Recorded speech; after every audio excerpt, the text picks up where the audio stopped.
সবুজের মাঝে রং বেরঙের আলো, প্রকৃতির বুকে হারিয়ে যাওয়ার মতো জায়গা। শুনেছি অনেক, দেখা হয়নি কখনো। তাই তো আজকে আমাদের যাত্রা শুরু আমাদের চালাকচরের টেকপাড়া মোড় থেকে। আমি যাচ্ছি কাপাসিয়ার আড়ালে অবস্থিত সেই মনোমুগ্ধকর Maduli relax restaurant, Thai, Chinese and community সেন্টারে। তাহলে আবার চলুন একসাথে ঘুরে আসা যাক। নিজে দেখব, আপনাদের ঘুরে দেখাবো। বিকেলের পরিবেশ খুবই সুন্দর, আবহাওয়াটাও ছিল ঠান্ডা, আর নতুন রাস্তা, আমাদের গাড়ি চলতেও কোনো সমস্যা হচ্ছে না। একদম পানির গতিতে আমরা চলে যাচ্ছি।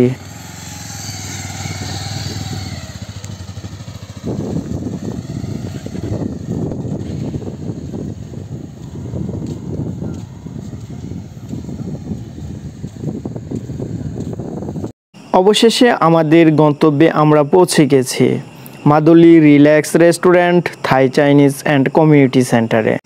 মেন রাস্তা থেকে কাঠের তৈরি ব্রিজ দিয়ে আমরা ভিতরে চলে আসলাম, আর ভিতরে এসে দেখলাম অনেক মানুষের আনাগোনা। সেখানে একেবারেই চারপাশটা একদম খোলামেলা পরিবেশ, সুন্দর পরিবেশ, বাতাস বইছিল, গায়ের মধ্যে শিরশির করে বাতাস আসতেছিল, খুবই ভালো লাগলো। আর এই পাশটায় ছোট ছোট ঘর করে রাখা হয়েছে, এখানে বসে যেন খাওয়া যায় সুন্দরভাবে। চারপাশে মানুষ বসার জন্য অনেক ধরনের টুল ব্যবহার করা হয়েছে, বেঞ্চ রয়েছে, এখানে দোলনা রয়েছে, এখানে অনেক ধরনের লাইটিং রয়েছে। তো আমরা যেহেতু এখনও দিনের বেলায় গিয়েছি, লাইটিংটা অবশ্যই আপনাদেরকে পরে দেখাবো।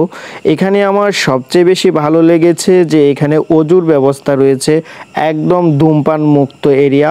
আমরা এখন ভিতরে চলে এসেছি, আমরা 6 জন এখানে ছিলাম, আমরা 6 জন একসাথে একই টেবিলে বসেছি। তো আমার পাশে আশিক রয়েছে, সে মালয়েশিয়া থেকে কিছুদিন আগে আসছে, তাকে উদ্দেশ্য করেই ওইখানে আমরা গিয়েছিলাম তাকে নিয়ে ঘুরতে।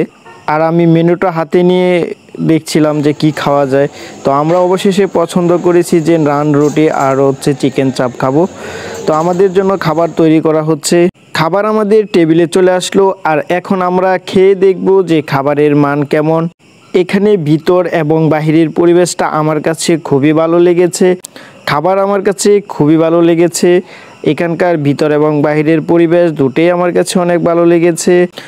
আমরা এখানে বিকালে গিয়েছিলাম, খেতে খেতে সন্ধ্যা হলো, তারপর ওইখানকার লাইটগুলো জ্বালিয়ে দেওয়া হলো। তো আমি দূর থেকে সম্পূর্ণ রেস্টুরেন্টের যে একটা ভিউ সেটা আপনাদেরকে দেখালাম। এখন আমাদের খাবার শেষ, আমাদের এখন ফেরার পালা। তো আমরা এখন চলে আসতেছি বাসার উদ্দেশ্যে, রওনা দিয়ে দিয়েছি। পরবর্তীতে আপনাদের সাথে অন্য আরেকটি ভিডিও নিয়ে আবারও চলে আসব। সবাই ভালো থাকবেন, সুস্থ থাকবেন, সবার জন্য শুভকামনা। Bye bye.